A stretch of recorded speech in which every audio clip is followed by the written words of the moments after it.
So Jennifer, what drives you to make your art? Well, I guess I've always been really attracted to visual mediums. Like even as a kid, I just really was drawn to creative art making. But I would say now in my art practice, it's that, but it's also sort of a desire to talk about things that interest me or that I find compelling or things that worry me or just anything that I sort of want to start a conversation about. So who would you say your artist role models are and why? There's a lot of local artists that I'm really impressed by just because it's sort of my own world. Like when I go to the East Side Culture Crawl or the local galleries, there's a lot of, painters and things that are doing just really beautiful work. On the bigger picture, I mean, as far as artists like, female artists, I would say obvious ones like Cindy Sherman I find really interesting. Maya Lin, who's an environmental artist, I really like her work. Like it's very subtle and beautiful kind of, but I'm really attracted to the sort of ideas that she's talking about.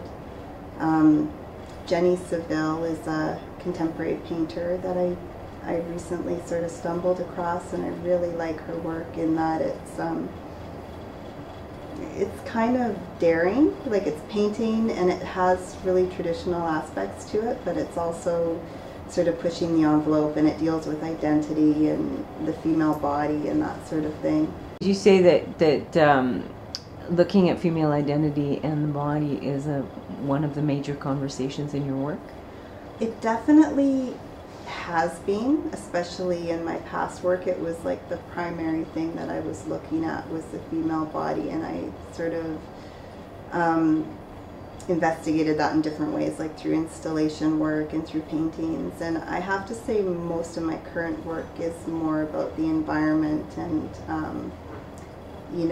sort of man-made environments coming up against nature, which sort of has like in a weird way, it has similar parallels, like about interpretation and about landscapes, like whether they be landscapes of the body or landscapes of the earth or whatever. But yeah, it's definitely something that keeps coming up because I think just because I'm a woman, so it's what I'm dealing with in daily life.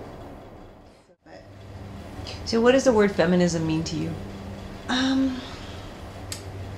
Well, I mean, I understand feminism as sort of a evolving ideology for sure, and that it has lots of different facets and meanings and ideas. But I think for me personally, it's sort of the idea of feminism is just an awareness and a reminder. It's just a reminder to look where we come from historically as women and look at our culture and how it's defined by our history and our past and by our gender roles, like how our culture is defined by that. And it's also just an awareness of the world, the bigger picture, the bigger world. We live in Canada and we definitely have issues, but a woman here can live a pretty fulfilling existence, and I think a lot of women here don't even really think about feminism. So do you see a role for feminism and a role for art, and perhaps both of those things together or separate, I don't know, in the 21st century? Oh, definitely. Yeah, I mean, like I said, there's still so many things going on all around the world. I mean, just being conceived a woman shapes how you're going to live or not live your life in so many parts of the world, including here. Gender roles are really constructed based on our ideas of what a man is and what a woman is. So I think it still plays an important role. I think even if one wanted to argue that there was no need for feminism, that maybe men and women had finally got to a point where they're equal, I don't think there's any harm in self-reflection and just looking at someone's experience through the lens of being a woman. So I think it'll always be a valid point of view and a value, or a valid ideology, especially right now. Maybe someday we won't need it as much.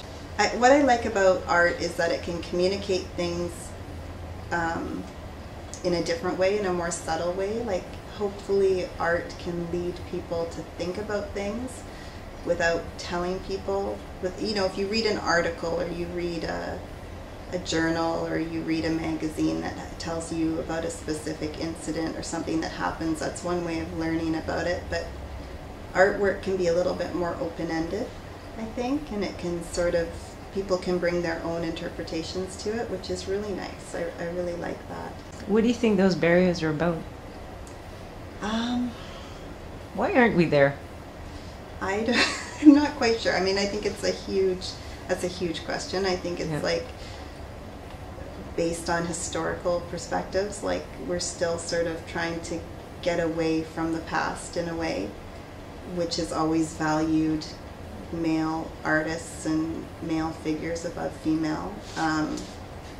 Or if it hasn't, then it's rewritten history to reflect that notion. I don't know. I mean, I still realize that the highest paid male artists are male, mostly.